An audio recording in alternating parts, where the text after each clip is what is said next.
सालों पहले गांव का चौकीदार रामदीन अपने बेटे की तलाश में जंगल में गया था और इसी बरगद के पेड़ के नीचे वो अचानक गायब हो गया था। सुबह की पहली किरणें जैसे ही हरियालीपुर गांव पर पड़ी, गांव वालों की भीड़ बरगद के पेड़ के पास इकट्ठा हो गई। पिछली रात जो घटना घटी थी वह हर किसी के रोंगटे खड़े कर रही थी। चौकीदार रामदीन की आत्मा वहीं बरगद के पेड़ के नीचे गायब हो गई थी और जाते जाते उसकी आवाज आई थी, मैं अपने बेटे के पास हूँ। गांव में सनसनी फैल गई थी। मुखिया हरिया ने बाकी गांव वालों को शांत किया और कहा, रामदीन का कोई बेटा नहीं था, यह कम से कम हमें तो कभी नहीं बताया। क्या यह कोई संकेत है?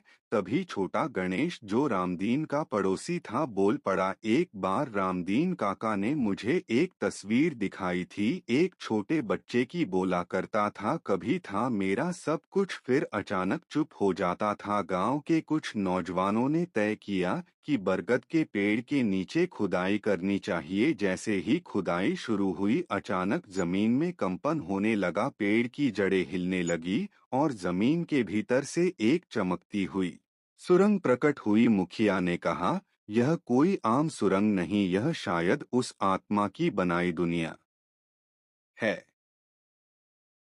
अगर रामदीन सचमुच अपने बेटे के पास गया है तो हमें पता लगाना होगा कि यह बेटा कौन है। गांव के बहादुर युवक बिजू, उसकी बहन लाली और पंडित जी का पोता पिंकू, तीनों टॉर्च और धड़कते दिलों के साथ सुरंग में उतरे। जैसे जैसे वे अंदर बढ़ते गए चारों ओर माहौल बदलता गया। पत्थरों की दीवारों पर पुरानी पेंटिंग्स थी, एक आदमी, एक बच्चा और एक बिखरता हुआ घर। लाली ने डरते हुए पूछा, क्या यह रामदीन की कहानी है? पिंकू बोला, शायद, पर यह पेंटिंग्स किसने बनाई और कैसे? अचानक एक कोने से कंपकंपाती हवा आई और एक नीली रोशनी में एक आत्मा प्रकट हुई। रामदीन की आत्मा, उसकी आंखों में दर्द था। उसने कहा, तुम लोग यहाँ क्यों आए? मेरा बेटा, उसे बचाओ। बिजू ने हिम्मत करके पूछा, रामदीन काका, आपका बेटा कहाँ है?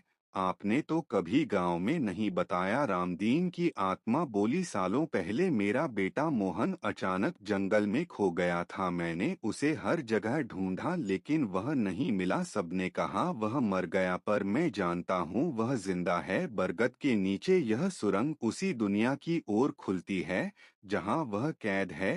तीनों बच्चे सुरंग के दूसरे छोर पर पहुंचे। वहां एक दूसरी ही दुनिया थी, एक भूतिया गांव जहां हर चीज हवा में तैर रही थी, पेड़ उल्टे थे, घड़ियां उल्टी चल रही थी और हर तरफ अजीब सी आवाजें गूंज रही थी। उन्हें एक छोटी सी झोपड़ी में एक बच्चा दिखा, करीब 10 साल का, घुटनों में सिर छुपाए बैठा था। लाली चिल्लाई, मोहन! बच्चा डरते डरते बोला, आप लोग असली हैं, मेरे पापा कहाँ हैं?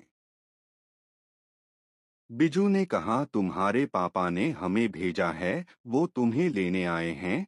तभी आसमान लाल हो गया, एक भयानक छाया प्रकट हुई, अंधात्मा जो उस दुनिया का रक्षक था। किसी को नहीं जाने दूंगा, मोहन अब मेरा है, उसकी डरावनी आवाज गूंजी। तीनों बच्चे डर गए, पर तभी रामदीन की आत्मा प्रकट हुई। वह तेजी से चमकी और बोला, मेरे बेटे को छोड़ दे, तेरा अंत आ गया। रोशनी और अंधेरे का संग्राम, गांव की घंटियों की आवाजें, पवित्र मंत्र और रामदीन के बेटे के आंसू, सब मिलकर एक तेज ऊर्जा बन गए। मोहन ने रोते हुए कहा, पापा मुझे माफ करना, मैं डर गया था।